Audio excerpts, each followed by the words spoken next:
Welcome to Commercial Real Estate Pro Network's CRE PN Radio.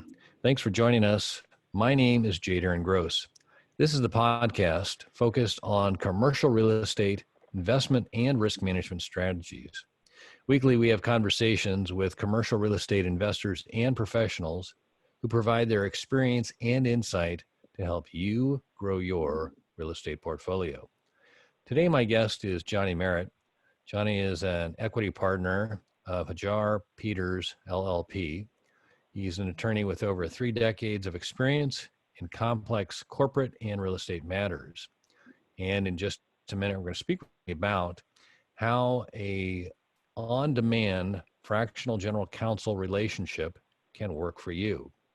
But first, a quick reminder, if you like our show, CRE PN Radio, there are a couple things you can do.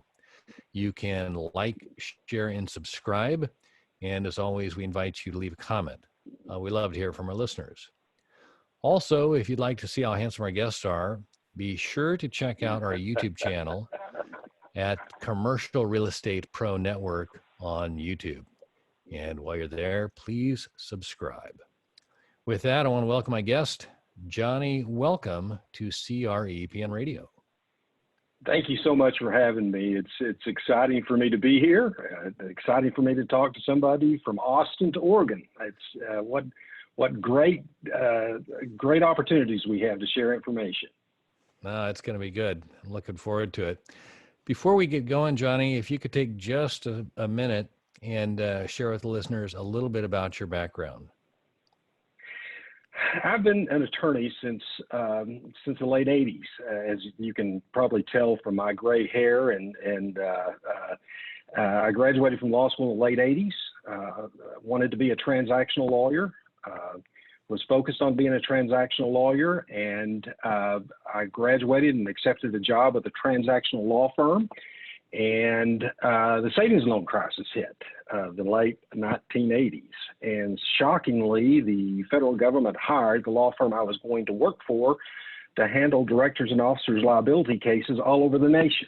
And so for the first 10 years of my practice, I went to a transactional law firm and did litigation for 10 years. But I'm not a litigator. I'm a transactional attorney. So after 10 years, this was between 20 and 25 years ago, I decided to stop doing litigation and focus entirely on transactional work. Since that time, I've done corporate work, I've done a lot of real estate work, and has served as a outside general counsel for a $1.5 billion company, which frankly showed me the value of relationships between attorneys and their clients.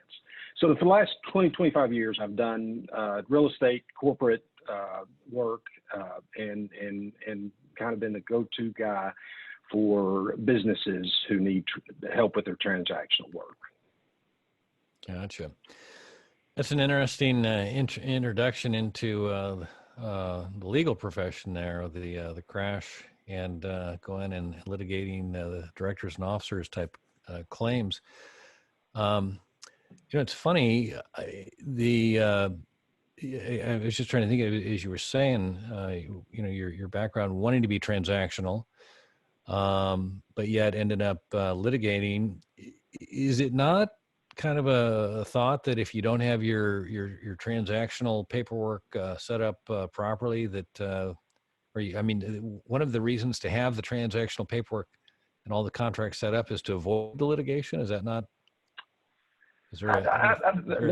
I think that's absolutely correct. I mean, one, and we'll talk about whenever you're ready, the fractional general counsel. One reason I want to do that is because I want to encourage communication between myself and my clients, and certainly to the extent that we can help clients in setting up their transactions or reviewing contracts, we can help avoid litigation. But I will say this: I was speaking to a group of Baylor law students a couple of weeks ago and asked them the class, what do you want to do? And then I explained to them, what you probably will do is whatever comes in the door, and then explain my experience with becoming a litigator, in spite of the fact that I wanted to do transactional work. But you're absolutely right.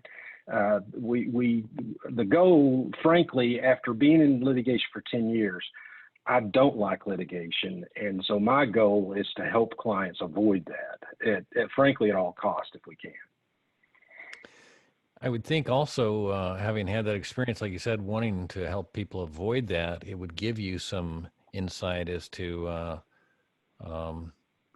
ways it can be avoided. Do you find that to be the case? I do, and through the 25 or so years as a transactional attorney, there have been lots of instances when I wish a client would have called me beforehand, so that we could have avoided problems. But it does. The other thing that it does is as I'm reading a contract, or as I'm setting up a company, or as I'm thinking about the structure for a specific deal, my first 10 years of practice is always on my mind, and I'm always trying to avoid those. What litigation is a lot of times is transfer of wealth, I think, from the disputing parties, frankly, to the attorneys. And so to the extent that we can avoid that, we try to do that. No, I have a few clients that would concur with that. I've seen it, and I think that, like any industry, there are those that deserve the reputation and others that basically are, fall to the reputation of others kind of thing. But just that notion of that, the attorneys are in it to get paid, and to Right. to keep it going, as opposed to seek a solution kind of thing. So, but like I said, there's reputations in all different fields of work, and there are some good ones and some bad ones. Kind of thing, so. Well, there's no question. A lot of the reputation that attorneys have are well deserved. And frankly, at my age, I'm 59. So at my age, you reflect back on your career, and I've had the opportunity to look back on the history of the law profession and have studied where the law profession came from. And it's unfortunate the way that the law profession has become perceived. But listen, I'd be your listeners would turn me off and turn the program off if I didn't acknowledge that the reputation is in lots of instances well deserved. Right. Well, and again, I don't mean to cast a broad brush. I know in insurance we have the same kind of a challenge sometimes. But let's talk about legal representation and how a traditional relationship might work as opposed to kind of your fractional on demand model. Well, what I've noticed is attorneys are really compensated in two ways in a very traditional sense. One is what you typically hear of as a contingent fee case, where the McDonald's coffee is spilled and the attorney sues on behalf of the person who was injured, and they get between 30 and 40 and sometimes 50%. Well, and that doesn't work very well for a business model. But the way that transactional attorneys typically bill is by the hour. And what I've found through the years is that creates a natural conflict, if you will, and perhaps conflict is too strong a term, but perhaps not. The hourly fee, I think, discourages calls. The attorney, the businessmen who are looking at their bottom line, they want to save money.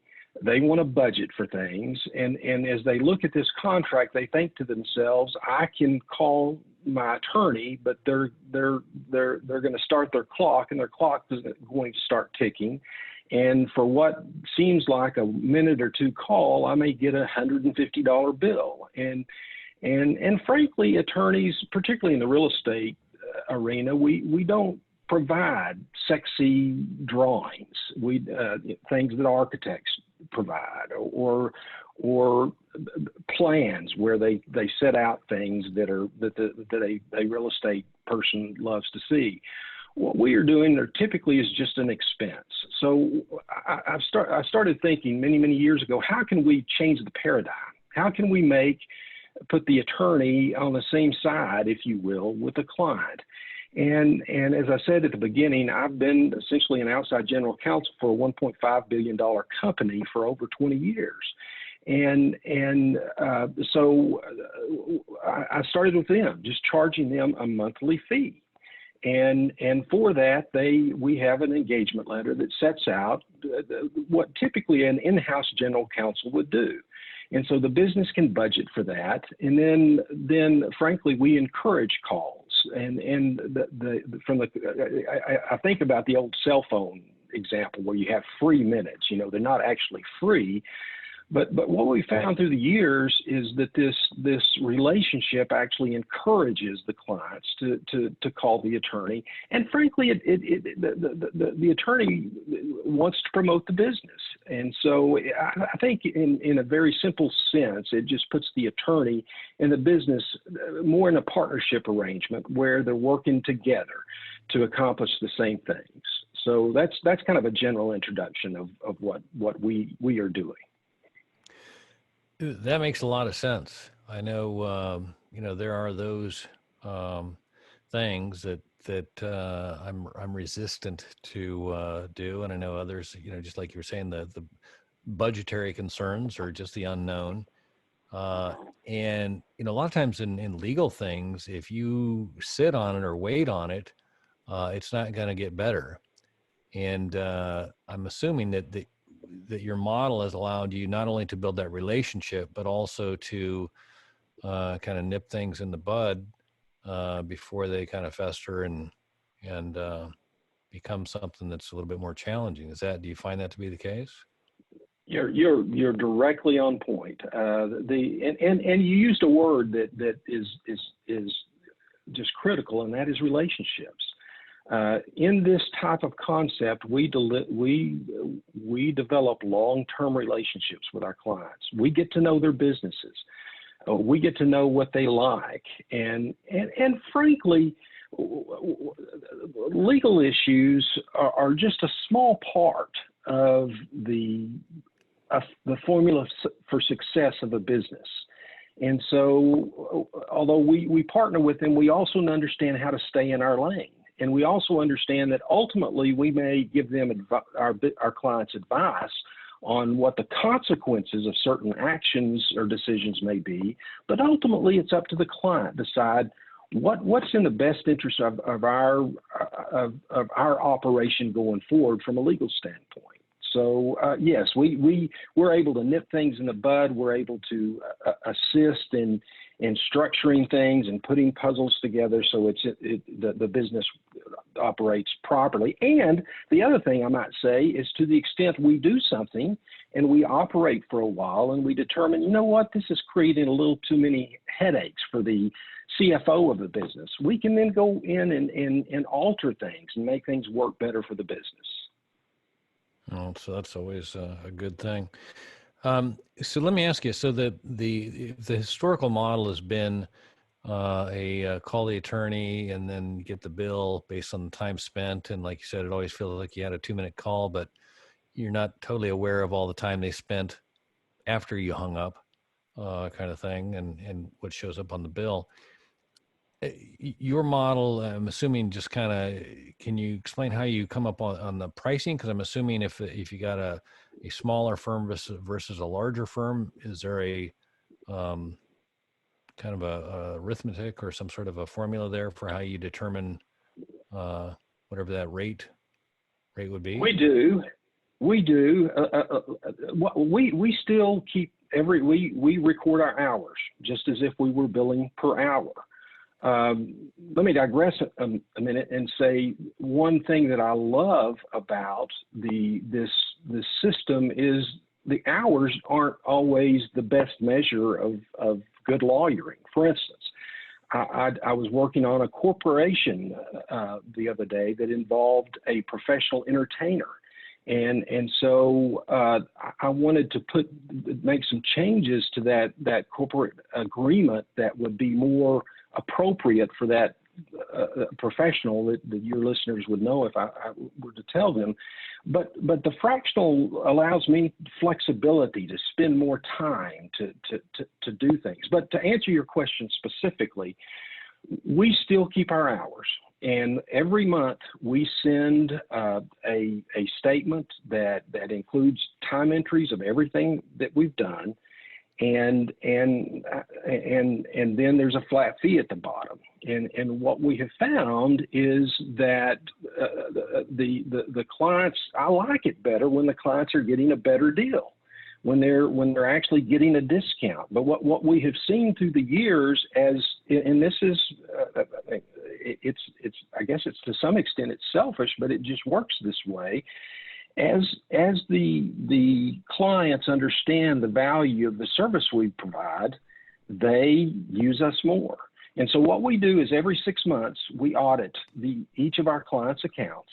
We report to them where they would have been had they paid us an hourly fee and what they have paid. And historically, they've got a very good deal.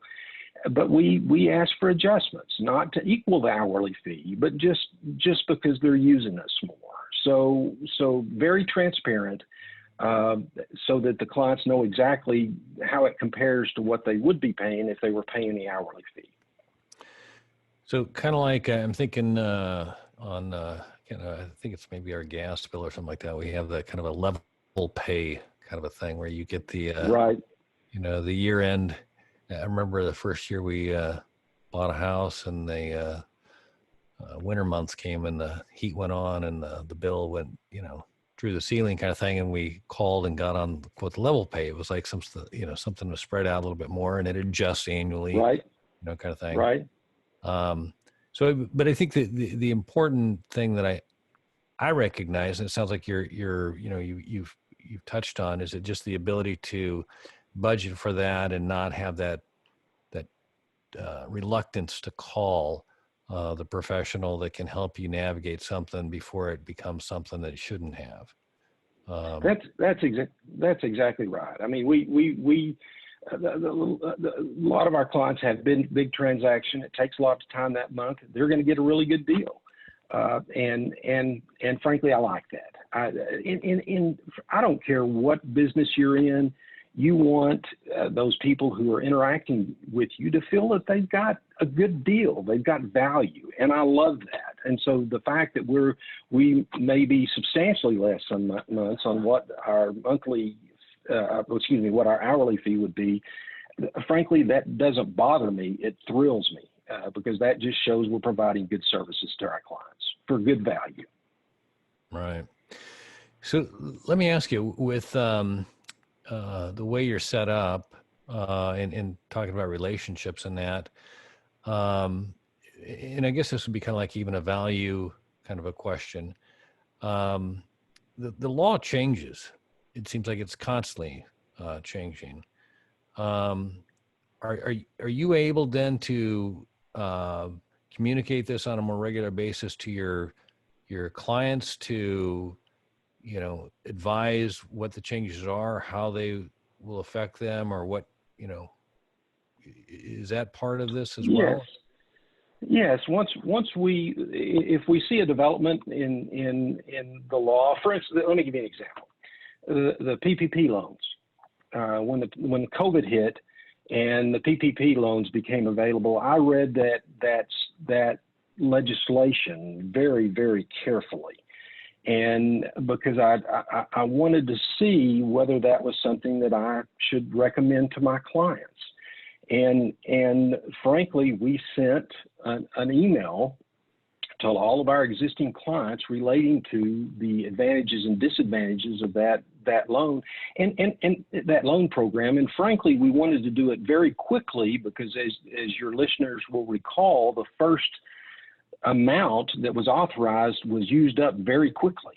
And so those people that moved quickly that needed or felt they needed that loan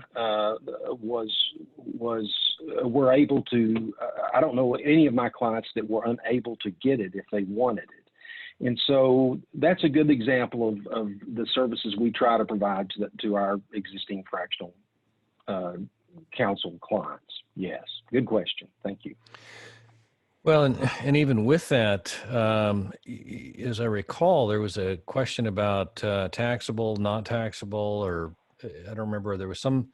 I remember there was the hurry up, like you mentioned there, but it seemed like there was something that changed in the way it was presented versus the backside of that. And I don't know if that was like on a condition of the way you used it or something, but I would think that certainly the COVID has given you guys an opportunity to keep your clients informed on the changes and potential consequences of actions based on all the just crazy things that COVID's brought. I think COVID has really given us an opportunity because COVID's scary. I mean, we can all put a brave face on, and we should, and we'll get past COVID. There's no doubt in my mind. But there has been an impact in the real estate market, particularly, of COVID, and having the opportunity to have an existing relationship with an attorney for an amount that's budgeted I think has been very helpful. I guess the proof would be in the pudding. That the real issue is what are my clients saying?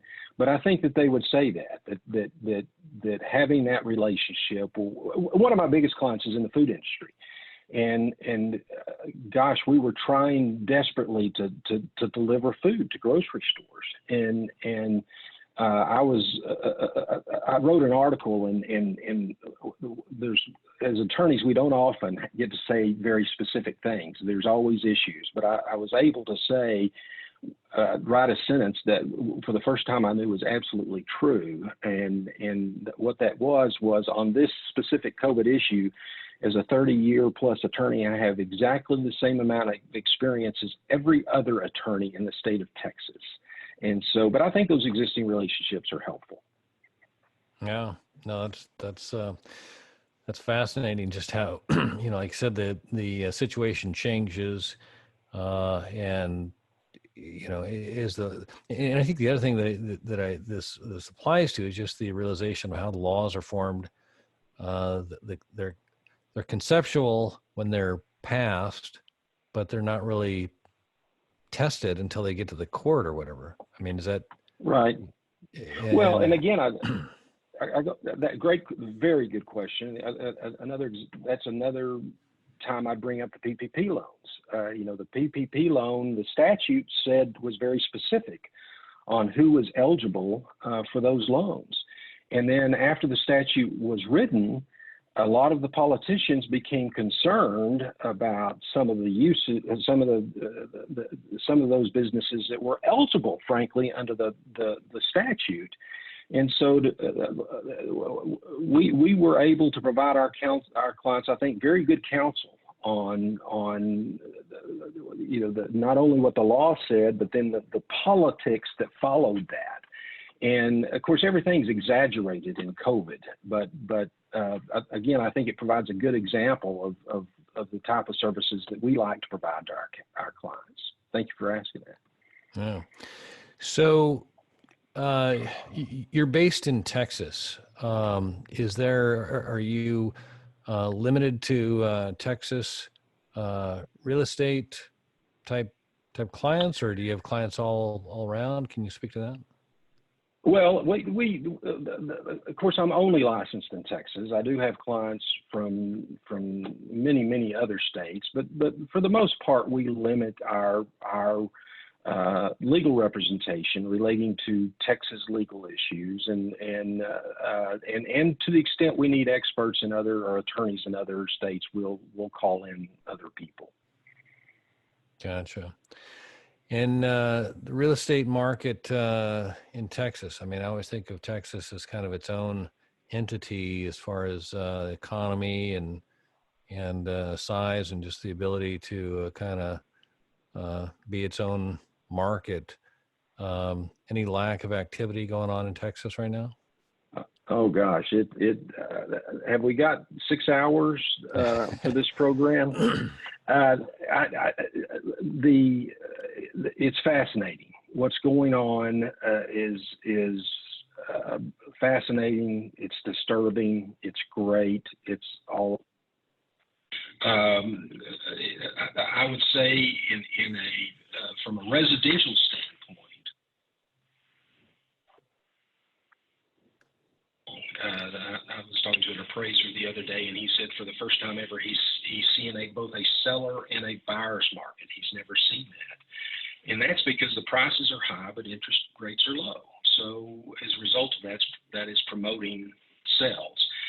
Here in Austin, we're seeing it's kind of turned on its head. Before COVID, everybody wanted to be downtown. Now everybody doesn't want to be, or nobody wants to be downtown. So there's an exodus from the urban areas. On a commercial standpoint, it's you know the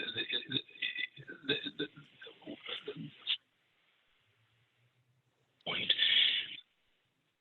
I think that we're going to see a pretty significant change because people can work from home. But the office leases are typically more long term, and so we're having a lag to see how that's going to impact. Retail, of course, has been horribly impacted, unless you own an industrial building like Amazon needs or Walmart needs. And so the sexy buildings now are the industrial buildings, whereas used to as a little retail strip shopping center.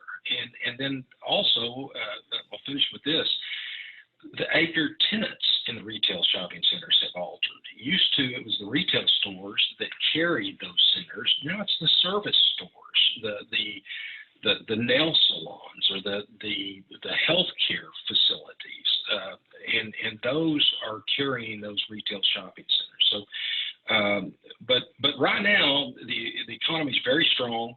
I think it depends on what's going to happen with employment. It depends on what's going to happen with politics, and it depends on what's going to happen with more government assistance, I think. But there's a lot of balls in the air on real estate in Texas, and I frankly think that's nationwide. Yeah, definitely some interesting times.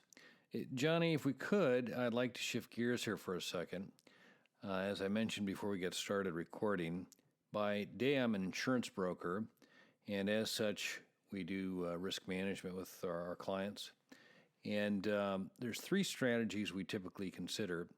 We first look to see is there a way we can avoid the risk, and if so, then we eliminate the risk.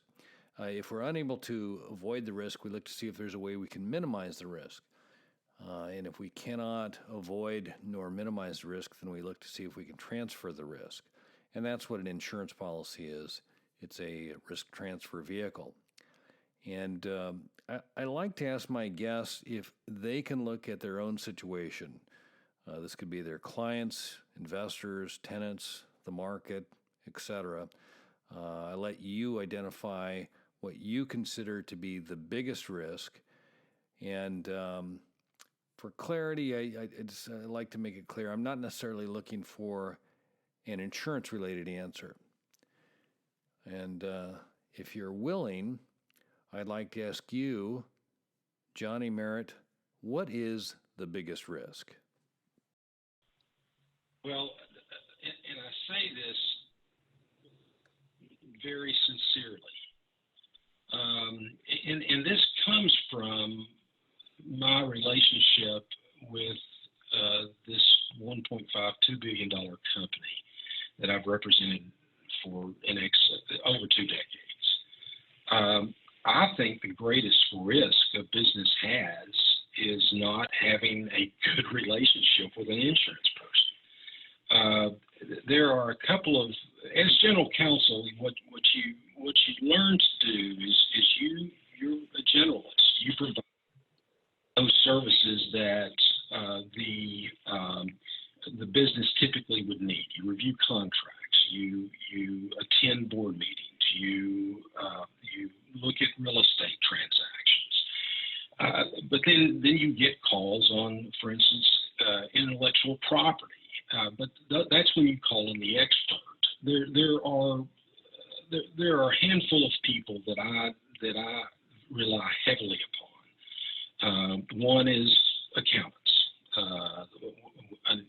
able to call your accountant. Another one, again, for my clients is I have a great IP attorney, an intellectual property attorney. But I also have an insurance broker that, frankly, I'm in constant contact with. Weekly is probably an exaggeration, but it's over 4 times a month. It is. I believe strongly that every business needs to have a relationship with somebody who understands insurance, who they can call and rely upon. And frankly, this comes from experience. I've represented an entity that did not have enough insurance, and we found ourselves with a substantial liability. They had not allocated the risk. Excuse me, let me say it kind of using your formula. They had not evaluated the risk properly. They had not, and then they had not allocated or taken care of the risk. So, and it sounds like it's so self-serving in your favor, but it's just the truth. Is having, just like having a great attorney and having a great accountant, you need to have a great insurance person who you trust, who you understand is not just out to sell insurance, but is there to help you protect and minimize your risks. Johnny, I really appreciate you saying that. It's it's something we try and do our best to communicate with our clients, but it's always nice to hear it from someone, and I appreciate you saying that. Johnny, before we wrap up, where can the listeners go if they'd like to learn more or connect with you? Merritt, JOHNNY, Merritt, MERRITT.com is, I have a website there. Also, the law firm is Hajjar, Hajjar Peters, or Johnny Merritt in Austin. The website's probably the easiest. You can get our phone number there. It's easy to remember because it's just my name.com. And would be thrilled to visit with any of your listeners. And let me also say, if some of your listeners are attorneys in Oregon or elsewhere that this concept sounds like something they would like to consider, I'd be thrilled to talk to them as well. I really am interested in changing the paradigm, altering the view of attorneys. Instead of just being an expense and a hardship, that we are actually partners with our clients. Awesome. Johnny, I can't say thanks enough for talking today. I've enjoyed it. I've learned a lot, and I hope we can do it again soon. I appreciate this opportunity to speak to you and to your listeners, and hope that what I've provided is somewhat helpful. We're going to make it to this COVID, and there are exciting times ahead. For our listeners, if you like this episode, don't forget to like, share, and subscribe. Remember, the more you know, the more you grow. That's all we've got this week. Until next time, thanks for listening to Commercial Real Estate Pro Network's CRE PN Radio.